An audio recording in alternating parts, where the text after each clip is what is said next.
Të lutem, më vonë të shikoj. Faleminderit nga babun.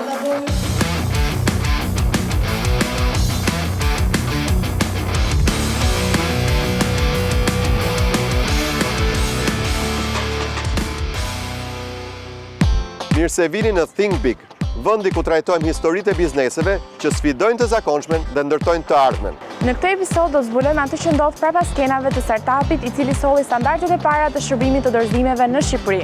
Do të vizitojmë Babun, startupin e parë të shpërndarjes së ushqimeve në Shqipëri dhe një nga pionierët në Europë. Ide e nisur thjesht, por që u kthye në një fenomen. Si ja dolën të ndërtonin një sistem i cili funksionon i gjithë vetëm me një klikim, si përballuan sfidat, konkurrencën dhe ndryshime dramatike të tregut. Sot Babun nuk është thjesht një aplikacion, por një histori suksesi, është një simbol i vizionit dhe i këmbguljes shqiptare. Na ndiqni në këtë rrugtim frymëzues të Babun, ku inovacioni, leadershipi dhe pasioni ndërthuren më së miri në çdo hap të historisë së tyre.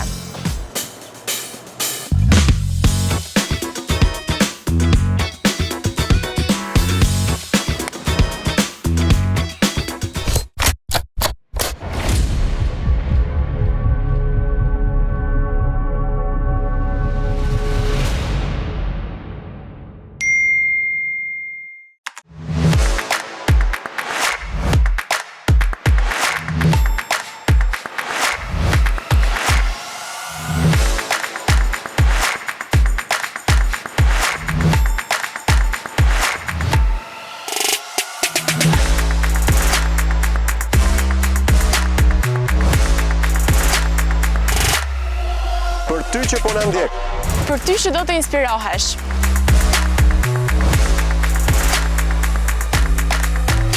Think Big!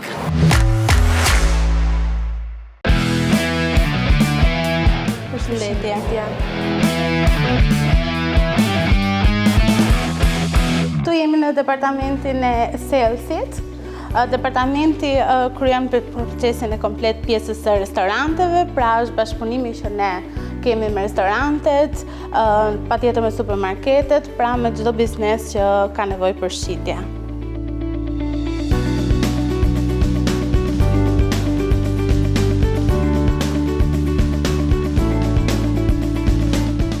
Iris, po në këtë zyrë çfarë ndodh? Kjo është zyra më dinamike, këtu kryhet komplet pjesa e customer service, pra këtu priten telefonata, priten zgjidhje, mund zgjidhen probleme teknike dhe operacionale. Kjo është më zhurmë shpje. Patjetër që po.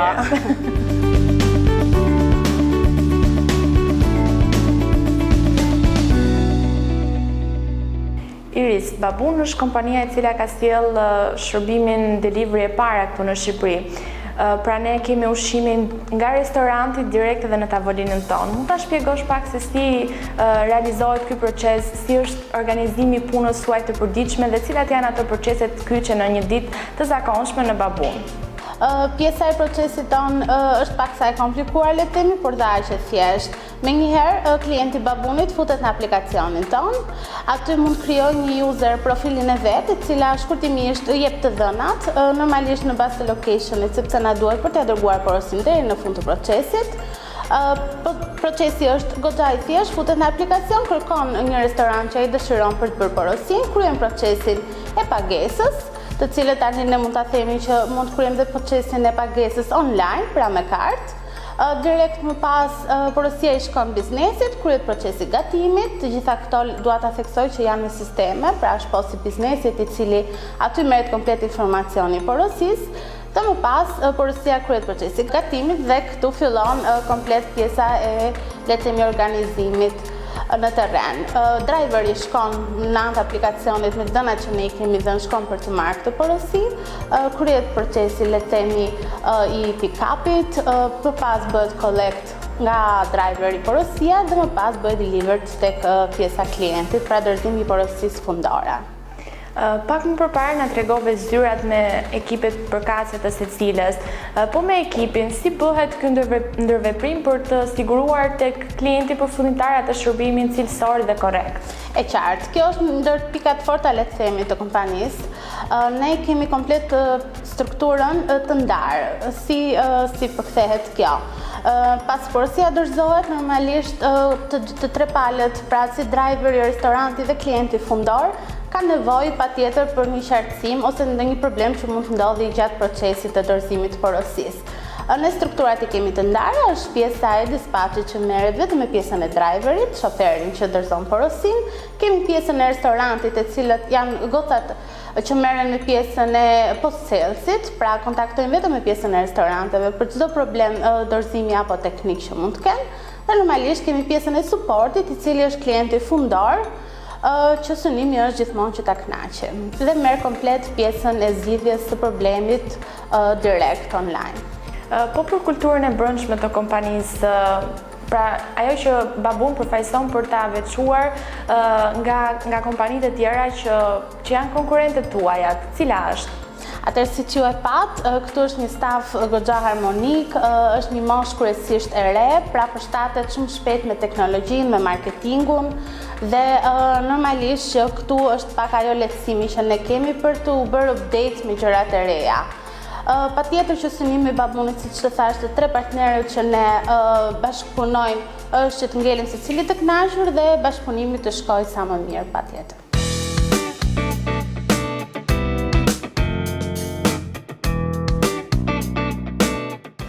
Hej! Përshëndetje! Përshëndetje! Më trego pak Joyce, si është punosh për Babun? Atëherë, para se të vija këtu, kisha një mendim shumë të mirë për shkak se isha vetë konsumatore e aplikacionit, e përdorja në përditshmëri dhe ishte një aplikacion i prezantuar nga familja ime. Duke qenë se është një brand shqiptar, kjo më interesonte shumë sepse gjithmonë kam dashur që supportoj brandet që janë autentike dhe që vijnë nga vendi jonë, inovatorë gjithashtu. Dhe aplikova, çdo gjë shkoi me sukses. Me kalimin e kohës u ambientova me ambientin, kuptova që Babuni ka një staf shumë gjerë, përbëhet nga njerëz të ndryshëm, të profesioneve të ndryshme që punojnë për një direktivë caktuar dhe ta supportojmë një brand shqiptar sa më mirë.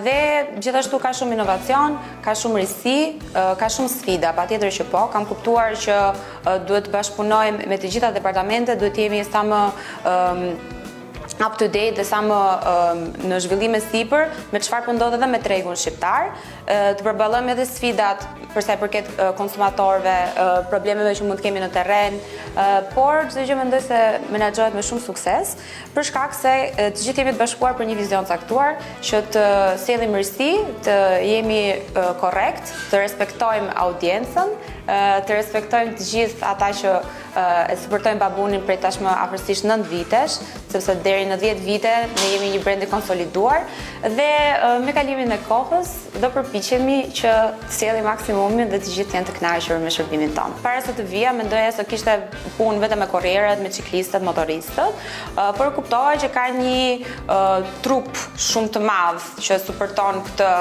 trup dhe domethënë ka një mekanizëm shumë të fortë të menaxhimit të brendshëm, pas sillet produkti i jashtëm tek audiencat e konsumatorët.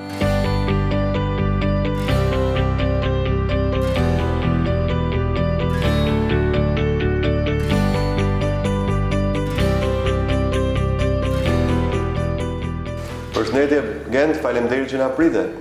Përshëndetje dhe faleminderit që erdhët në zyrat tona të Babunit, që jeni të mirëpritur gjithmonë, faleminderit. Gent, kjo nuk është intervista jone e parë, sepse ne kemi komunikuar në argun e këtyre shumë viteve me Babun, por meqense është hera e parë që ne bëjmë një intervistë për Think Big, unë doja që ta ngacmoja pak bisedën se kur të lindi ideja e Babunit dhe të na eksplorojë çik më tepër se kush ishte Genti tjetër për te ati CEOs që ne njohem tani në Babun. Ideja ka qenë në vitet 2012-2013, kur unë jetoj akoma në Itali dhe mbas kohës universitetit, kur je në një punë, isha në një punë, punoja për një kompani internacionale, gjithmonë ke atë dëshirën që atë bëj diçka më shumë. Edhe kam studiuar dhe kam analizuar tregjet e startupeve, qa bëjnë ato vita. Flasim për para 12-13 vitesh. 2012-2013 edhe startupet në vetë. Kishte shumë pak, ishte momenti i fillimit të boomit të themit të startupeve teknologjike. Dhe aty pash që sektori food delivery në ato vite në Amerikë ishte duke u zhvilluar. Kështu ka filluar ngacmimi i parë. Kishte një background teknologjik Po, unë kam studiuar informatik biznesi ose business information e quanim ne aty, po gjithmonë jam pasionuar sepse kam kapur dy epokat. Unë jam rritur dhe pa celular dhe kur filloi celulari. Kështu që duke ditur dy jetët se si funksiononin, isha një ndër ata që më pëlqente teknologjia që në vitet 2005-2006 në kohën e universitetit. Më pyete kush është Genti në ato vite, unë jam rritur formuar në Itali në Bologna, kam mbaruar një universitet shumë prestigjos dhe kam punuar në një multinacionale shumë të madhe që quhet Engineering, e cila aty më ka trajnuar dhe më ka formuar si individ në aspektin e shërbimeve, sepse në fund të ditës dhe babuni është një shërbim që ne japim tregut si restoranteve, po dhe klientëve fundor. Kështu që në ato vite jam shkolluar shumë, jam formuar shumë dhe u gjeta I gatshëm për të provuar një sfidë të re dhe thash ku do ta bëj, kjo ishte pyetja, unë jetoj akoma në Itali, thash po e bëj në Shqipëri, kisha më shumë se 10 vjet që isha larguar nga Shqipëria, jetoja në Itali dhe thash po kthehem në Shqipëri dhe jam kthyer një ditë me makinën plot me rroba dhe thash po lëshohem. Pra le punën dhe do ta provoj. All in. All in. Po kur je I ri nuk do t'ja dish për asgjë. Plus shpirti I sipërmarrësit është gjithmonë kështu, domethënë ti nuk e imagjinon dot kur që do humbësh, edhe pse gjatë rrugës humb shumë herë, por dhe fiton. E rëndësishme është që ai kandari të jetë më plus nga fitimi se sa nga humbja. Po. Ti po vije me një D3 që nuk ishte aq e eksploruar as në vende të tjera, se unë e di që shërbime të tilla vërtet në Amerikë kishin filluar, por nuk është se ishin të konsoliduara. Apo në Evropë, kur kemi komunikuar bashkë, unë mendoja se ishte e aplikuar në Evropë, por edhe në Evropë nuk ka qenë atëherë. Cilat ishin ato sfidat e para për të sjellë diçka kaq të re në një treg kaq të virgjër siç ishte Shqipëria apo thënë? Sfidat e para është edukimi I tregut, që është fjalë e thjeshtë, po ta thuash, po ka kosto dhe kohë. Do kosto dhe kohë shumë të madhe. Mbaj mend takimet e para që kam bërë me restorantet, me një bindje të plot të suksesit të këtij modeli biznesi, themi. Unë I thosha që si merrni porosit sot, thoshin me telefon. Edhe I thosha do t'i marrësh me teknologji, me aplikacion, do të vi aty, po iko vëlla, më thoshin mua, e mësuar gjithë me telefon, unë dua të dëgjoj zërin e klientit. Dhe këtu pasaj filluan oponencat, që se klientët ose tregu bën gjithmonë oponenca dhe kjo është vështirësia më e madhe. Gjithë thonë jo, nuk bëhet, sepse as nuk përpiqen ta kuptojnë se çfarë tipo I ofron, po që ajo çka ne ofruam dhe çfarë sqaruam, të paktën në fillimet e mia, ishte neve do t'ju ndryshojmë mënyrën se si I merrni porosit, do keni më shumë porosi me një kosto më të lirë, operative, menaxhimi. Dhe disa na besuan, disa nuk na besuan më vonë. Po e rëndësishme është që në ato 3 deri në 4 muajt e para na besoi një masë e caktuar tregu që ne të fillonim. Ndërtove aplikacionin përpara dhe pastaj shkove te tregu apo shkove në treg njëherë, provove idenë dhe ndërtove mbrapa teknologjinë që përshtatet? Për të bërë sukses në botën e startupeve ka vetëm një rrugë. Rruga është ta ndërtosh value proposition, ta ndërtosh teknologjinë dhe pastaj të vesh në treg. Shumica e startupeve bëjnë të kundërtën, vend te tregu pa patur asnjë gjë, edhe konsumohen, si në ide, si në besueshmëri. Neve tek babuni kemi bërë çdo hap ashtu siç duhet. Domethënë, ngritëm kapital, shpenzimet e para I kemi nxjerr nga kursimet tona. Pastaj gjetëm një angel investors, aty ndërtuam produktin, ndërtuam ekipin dhe kishim një produkt funksional që bënte porosi, merrte porosi, binte zilja me printera dhe I vajtëm tregut dhe I tham ne kemi bërë këtë gjë, aktivizohen nesër dhe ata që ditën tjetër mund merrnin një porosi, sepse po nuk e shifte klienti në ato vite, që as nuk e imagjinonte çfarë ishte kjo gjë. Është sikur ti thuash tani një njeriu ku dëgjon do të shes një robot AI, po ku është? Po ta shoh, e marr. Po e kam në kështu që kjo është ideja. Mbaj mend që atëherë ka pas dhe iniciativa të tjera që kishin testuar këtë model jo në mënyrë kaq rigoroze, kaq serioze janë si puna juaj. Çfarë u bëri ju? Ishit më në avans nga teknologjia apo ishit më në avans në vullnet dhe në bindje? Mendon ti, tani që shef mbrapa. Se kishte edhe iniciativa të vogla, jo për pica, jo për ndërgesa të tjera që fillojnë. Më pëlqen shumë pyetja. Se unë kam ndjekur të gjitha, si thosh tregun se si ka evoluar startupet që kanë ngritur, kanë rënë etj. Ka vetëm një rrugë për të bërë sukses.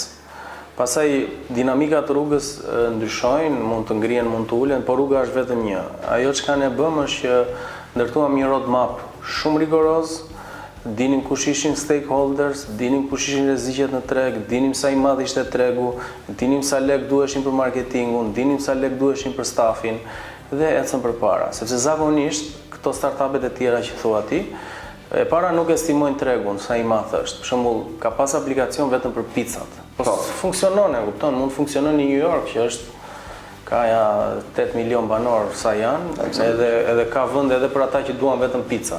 Jemi ende te pjesa e zhvillimit, edukimit. Në harkun e këtyre 3-4 vite, 5 viteve të parë, unë besoj që pati mas vitit 5, erdhi 2020, erdhi pandemia, që për shumë biznesin ndikoi negativisht, por për bizneset në fushën digjitale kam përshtypjen i dha një hov kësaj industrie, sepse gjithë filluan ta përdorin gjithmonë më tepër teknologjinë, porosit në formë digjitale, ca nga halli, ca nga qefi, por fillon të bëj pjesë e rutinës tyre porositse. Si ishte për juve?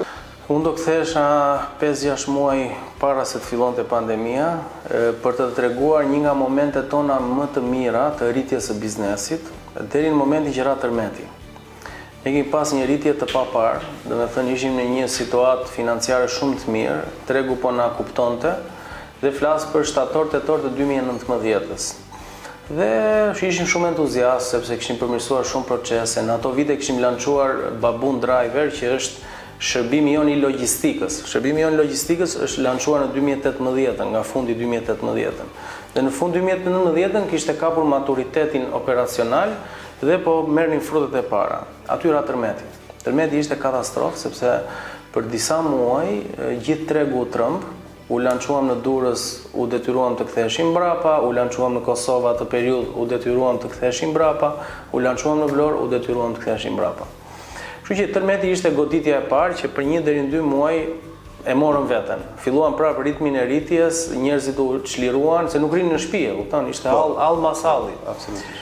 Dhe filloi pandemia. Pandemia ishte një mur gjigant për t'u kaluar për neve. Pse? Në ditën që është mbyllur, të themi që u mbyllën shtëpitë, restorantet, bizneset, çdo gjë, porosit tona ran me 90% në xhiron e 2 ditëve. Kishim mbi 120 veta në punë, nuk më kujtohet plus minus, dhe çfarë do bënim? S'kishim më lek, çdo gjë shkoi në zero. Ulëm, diskutuam, i mbajmë dot njerëzit si mbajmë dot.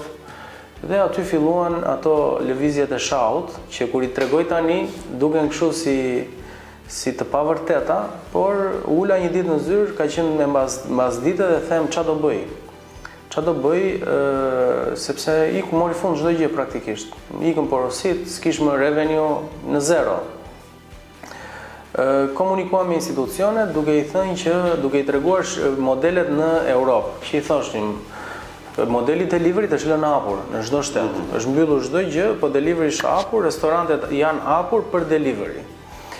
Me krenari të plot e them që isha i qartë edhe më kuptuan. Domethënë dhe institucionet më kuptuan, më dëgjuan dhe thanë, "Okej, si taksit, si ambulancat, disa shërbime jetike dhe shërbimi delivery do të jetë hapur." Pas 15 ditësh që ne ishim me zero porosi, me një numër qesharak, aty nëpërmjet të themi një marketingu strategjik që unë ndërtova, që unë mendova, i treguam njerëzve që është safe të marrësh delivery. Dhe në xhiron e 3 ditëve, 3 ditë me numërim, porosit vajten aq sa ishin para 15 ditësh, dhe në xhiron e 6 ditëve u dyfishuan. Dhe këtu pastaj filluan problemet e menaxhimit, sepse ishte pamundur. Pastaj filloi duhet menaxhosh rritjen. Po, nuk i dyfishon dot motoristat për një ditë. Përballja me sfidat është pjesë e rrugtimit. Ne i kalum shumë shpejt, por besoj kanë qenë me dhimbje, me plagë, me kosto të mëdha për t'i kaluar.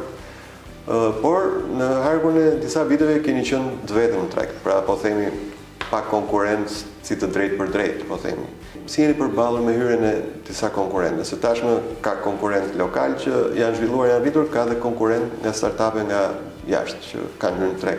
Atëherë ne ndër vite kemi pas gjithmonë konkurrentë të vegjël, të cilët kanë qenë kështu, të themi, kodra të vogla për të kaluar. Kemi adoptuar strategji shumë të shpejta, të cilat kanë qenë të thjeshta, me thënë të drejtën. I vetmi gjë që kanë bërë ato konkurrenti kur del gjithmonë prish trekun. Kjo është E që orienton. Gjithmonë. Çdo lloj konkurrenti i vogël i madh krijon një çudi në treg. Konkurrentët e vegjël që ne i quajmë ose ato që kanë qenë kompani shqiptare me pak kapital, pa ide të qarta, pa strategji për të bërë konkurrencë një playeri që ishte numër 1 gjithmonë, kanë qenë të thjeshtë relativisht. Kur erdhi ky konkurrenti huaj, ditën që ne kemi marrë vesh, që ka qenë një nga ata që ka dashur të na blej. Kështu është si qesharake kjo. Kur e morëm vesh, ajo që i thash unë me veten time, thash, unë i kam kaluar të gjitha sfidat, nuk kam më çat kaloj, se tërmet po, pandemi po, treg i vogël po, kompani nxjerr me fitim në food delivery që s'është asnjëra po. Thash, më kanë ngel një konkurrent shumë i madh. Dhe aty u bë strategjia. Strategjia çfarë ishte? E para një pikat e dobta, pikat e forta. Kështu që në kontekstin e strategjisë kemi qenë shumë të qartë. Kjo na ka bërë që ne në gati një vit e gjysmë kemi pas gati zero impact nga ardhja e një konkurrenti, përveç se është rritur tregu akoma më shumë. Okay? Pra ka pasur një pozitiv sepse njerëzit edukohen më shumë, pranojnë më shumë, pra torta zmadhohet. Është zmadhuar torta, janë futur procese të reja pune me motoristat, të cilat neve na kanë mësuar, na kanë ndihmuar që të bëjmë një gjë më të mirë, algoritma të reja të zhvilluara nga këto kompani të cilat ne deri diku i kishim si koncepte, po me njëri realizuam sepse janë të thjeshta. Food delivery funksionon njësoj, nuk është një food delivery më i mirë apo më i keq. Çështja është sa shpejt e çon porosin ti me ç'a kosto. Më pëlqen mënyra se si i thjeshton gjërat.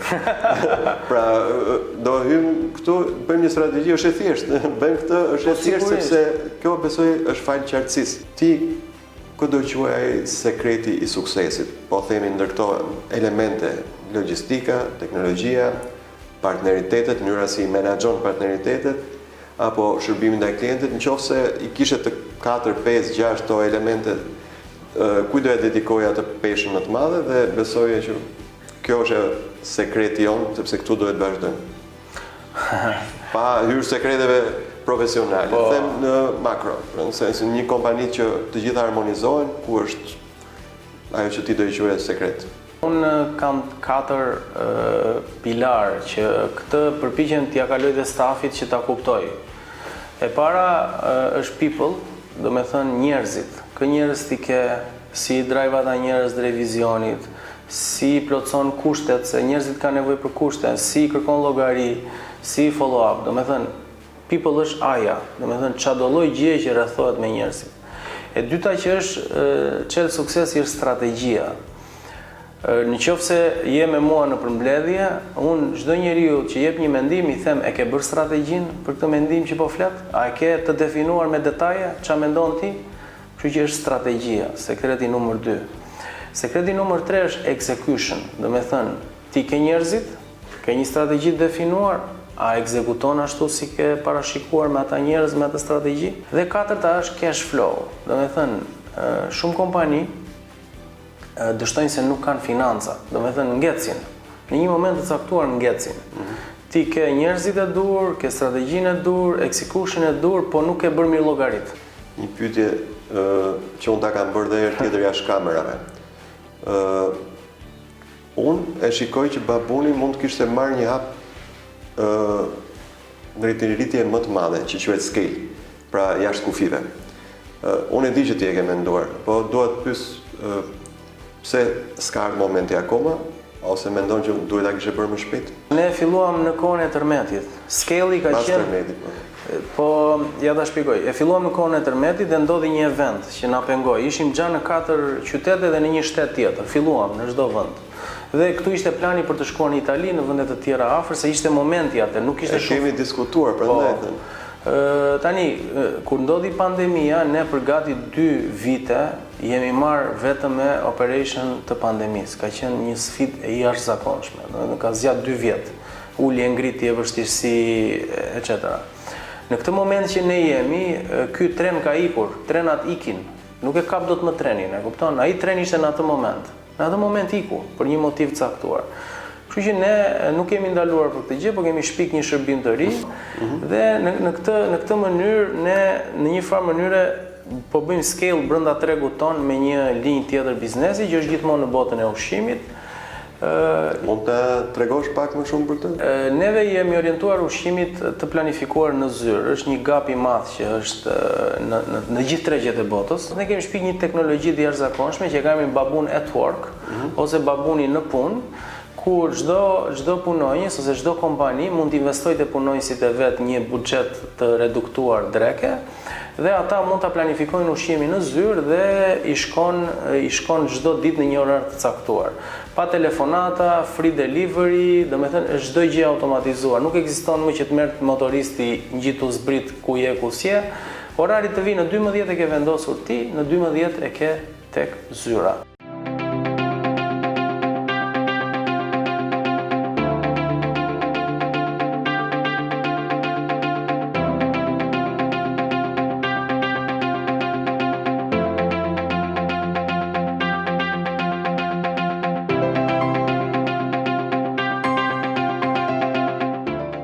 Albana, trego pak për ristit apo teknologjitë e fundit që Babun ka përqafuar në mënyrë që të përmirësojë akoma dhe më shumë shërbimin ndaj klientit. Ky 3 vjeçar i fundit ka qenë me zhvillime shumë intensive në fushën e teknologjisë, që ne të përmirësojmë domethënë sistemet tona për të përballuar flukse më të larta të kërkesave që vijnë nga klientët.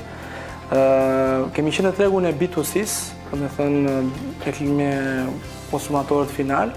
Tani jemi futur në tregun e B2B-s, dhe ky është Babun at Work, është një nga produktet kryesore që kemi zhvilluar së fundmi që lidh kompanit me shumë restorante, jo vetëm me një restorant që është mënyra tradicionale catering. Është një projekt, domethënë, ne e shikojmë si një ide kështu fantastike, do të ty shumë punë tregut, pasi kemi zgjidhur një problem të përditshëm që ndodh me të gjithë ne, se në fund ne jemi punonjës dhe punojmë diku dhe kemi nevojë që të drekën ta marrim në një vend ose në kuzhina të ndryshme, pas herë që të ndryshojmë atë shihet, si thua, dhe mënyra tradicionale cateringu vetëm me anë të një kuzhine dhe një restorant, si thua, kalon një farë periudhe dhe fillon të bëhet pak e mërzitshme, nuk ka larmishmëri, kështu që gjithë ofertë të shumë llojshme që ka Babuni për çdo njëri nga nesh, ju afron dhe punonjësve të kompanive. Kështu që besoj që dhe tregu e kam i pritur si ide dhe kjo është një nga gjërat që kemi bërë domethënë së fundmi, por kemi bërë shumë partneritete me biznese vendase, shumë integrime për të përshpejtuar proceset e realizimit të porosisë, si nga ana e restoranteve, ashtu edhe nga ana e brendeve të tjera që jemi asociuar së fundmi për t'i dhënë klientit më shumë zbritje, si të thuash, ose më shumë vlerë të shtuar në bërjen e porosisë, përfitime. Si mendoni që ta zhvilloni dhe përmirësoni edhe më tej platformën e Babun? Po. Së fundmi në shkurt ne kemi bërë 9 vjeç, kështu që si thua ajo baza që funksionon domethënë në Babun, mirë po në çdo detaj tani po thellojmë në çdo detaj që ta bëjmë eksperiencën sa më të mirë të klientit. Algoritmet që kemi kryesore është ai i rekomandimit të bizneseve që jemi duke punuar, po edhe kemi hedhur disa hapa aty që t'i rekomandojmë klientit një biznes që ai dëshiron në atë moment ose që është i preferuar i tij. Sigurisht me analizat dhe me artificial intelligence ose duke u nisur nga historiku, nga background i klientit, dhe algoritmat pasaj që këto jemi duke investuar në gjithë kapacitetet tona. Sugjerojnë diçka? Po, të algoritmi tjetër është tani pjesa e deliveryt që të bëhet sa më efikas dhe në kohë, sepse gjithmonë ne jemi në mes, jemi si thua orkestrojmë domethënë restorantin, klientin edhe kurierin që është midis domethënë, kështu që përpiqemi që çdo hap të jetë sa më perfekt dhe premtimet tona që siç kemi mbajtur ti mbajmë dhe mirë dhe të ofrojmë një shërbim shumë më të mirë te klienti përfundimtar. Cili mendon në këtë zhvillim ka qenë nga ato zhvillime më të rëndësishme që ju ka dhënë dhe juve në inovacion që ju ka dhënë dhe juve një plus për të ecur përpara, pra digitalizimi, pagesat online, integrimet e tjera? Ka qenë digitalizimi pagesave. Domethënë, ne kemi filluar të proces në tetor të vitit kaluar, jemi tashmë online me pagesa online të automatizuara dhe kemi implementuar dhe një sistem të ri pagesa që e quajmë cashless, ku jemi ne që mbledhim lekët e restoranteve dhe pastaj ja dorëzojmë. Gjithë kjo gjë ka bërë që çdo porosi të përshpejtohet deri në 7 minuta vetëm nga shkëmbimi i parave që bëheshin. Në lekët, në porosin, keresto, skeresto. 7 minutat janë shumë të rëndësishme. 7 minuta janë një para e jashtëzakonshme në kohë dhe në çdo lloj gjë që ti. Ne me minuta diskutojmë, domethënë. Me algoritmin e ri që do lançojmë në fund të majit, diskutojmë ti përmirësojmë porosit me të paktën 10 minuta të tjera. Kështu që në digitalizimi dhe ky algoritmi i ri që kemi mbi 8 muaj që punojmë, ne parashikojmë që të bëjmë një game changer për sa i përket tregut të deliveryt në Shqipëri. Shumë të rinj zgjedhin shpesh zgjidhjet e lehta, pra s'më ecin diçka këtu, po shoh jashtë, po shikoj atje duke menduar që është toka e premtuar apo gjërat janë më ndryshe. Ti edhe i rikthyer, po e quaj, pra ke luajtur dhe rolin e emigrantit. Çfarë do t'i thojë këtyre të rinj ose vetes tënde para aq viteve do kishe bërë një të gjë? Të rinjt duhet të ulen e para një duhet të kenë një vizion të qartë se çfarë duan të bëjnë. Ajo që unë di është që në Shqipëri ne po jetojmë në momentin më të jashtëzakonshëm pozitiv mbas viteve 90. Nuk kemi qenë kurrë më mirë se kaq. Okej? Tani kush mesazhi im për këto të rinjt është të ulen të mësojnë, pasi kuptojnë se çfarë duan, të mësojnë që ta bëjnë atë gjë. Dhe ku ta bëjnë? Në Shqipëri. Shqipëria është në boom, është në trend. Në qoftë se flasim për Europën, Europa është në deklino, është në krizë ekonomike, në rënje totale nga të katërta anët. Shumë njerëz nuk e dinë, nuk kanë si ta dinë, kupton? Unë që kam të bëj me tregje europiane, me njerëz që njoh sipërmarrës në përbot, janë të gjithë duke vuajtur. Dhe ne në Shqipëri jemi në rritje, jemi në trend rritjeje. Po që këta të rinj duhet të studiojnë dhe të punojnë. Punojnë, më mirë bëj diçka kot se sa ri kot, them unë. Përgjigja drejt për drejtë është nëse para 10 vjetëve të kishin pyetur këtë që bëre sot, do ta bëje prapë, do vjen në Shqipëri për startupin tënd? Po sigurisht, normale. Po. Nëse do jepje 3 deri në 4 këshilla startupeve në Shqipëri. Kur je startup, gabimet më të madh është zgjedhja e njerëzve.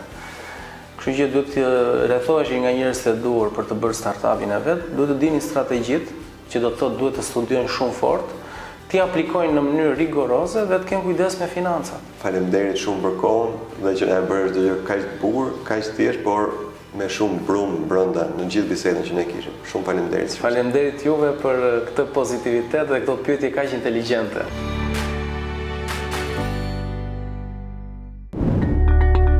Vizita tek babun na la mbresat forta. Ajo që të bie në sy menjëherë është energjia, e cila nuk është zbehur as pas 9 vitesh, një frym që të kujton ditën e parë. Të gjithë jetojnë ditën e tyre si day one. Ka gjithmonë dëshirë për përmirësim, për të shtuar shërbime të reja, risi, gjithashtu për të ndikuar sa më pozitivisht në jetën e secilit prej nesh. Mendësia e Gentit është e tillë që nuk kënaqet asnjëherë me arritjet, por i shikon ato si bazë për të ecur gjithmonë më tutje. Dhe është pikërisht kjo e cila i jep formë suksesit të tyre të qëndrueshëm. Dhe në fund të ditës, ky është edhe thelbi Think Big, të nxjerrim në pa ata persona që nuk harruan pse filluan dhe vazhdojnë të japin më të mirën e tyre çdo ditë. Deri në episodin e radhës, qëndroni me ne për më shumë histori që lindën nga pasioni dhe u zhvilluan sepse menduan big. Miq, ky ishte Think Big.